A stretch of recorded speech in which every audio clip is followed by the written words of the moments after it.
Méditation du 18 juin, des œufs contre les rochers. C'est pourquoi nous ne perdons pas courage et même lorsque notre homme extérieur se détruit, notre homme intérieur se renouvelle de jour en jour. 2 Corinthiens 4, verset 16. Il y a quelques années, j'ai lu un article qui m'a marqué. Il parlait de physique et d'œufs de poule. Non, il ne faisait pas référence à la question de savoir si la poule ou l'œuf venait en premier, ni à l'alchimie de l'ovum philosophicum. C'était plus simple. L'article faisait allusion à une expression chinoise, Yi Luan Jidan, et parlait de l'impact d'un œuf sur un rocher et de la façon dont l'œuf se casse toujours. Il s'est imposé dans mon esprit comme un modèle à respecter lorsque deux forces inégales s'affrontent. Il y a beaucoup de situations comme ça dans la vie et tu les as sûrement vécues. Mais l'autre jour, je suis tombé sur une phrase anonyme qui m'a fait reconsidérer mon concept d'œuf et de roche. Elle disait ceci: si une force extérieure casse un œuf, la vie prend fin. Si elle est brisée par une force interne, la vie commence. Tout change de l'intérieur. C'est spectaculaire et je devais le partager avec toi parce que peut-être que le problème ne vient pas des rochers. Le coq de roche péruvien ou tunqui est l'oiseau national du Pérou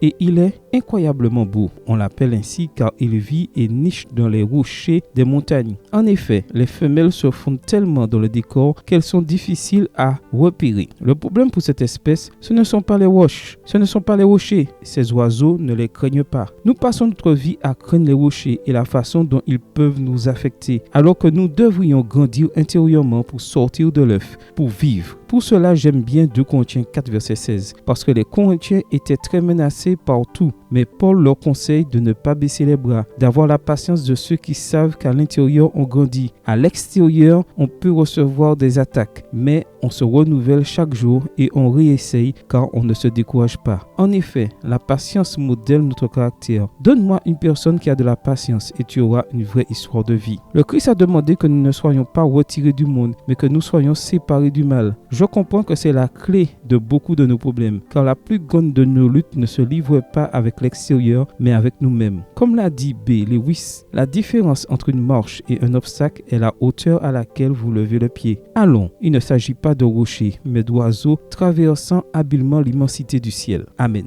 Bonne journée à toi et que le Seigneur te bénisse.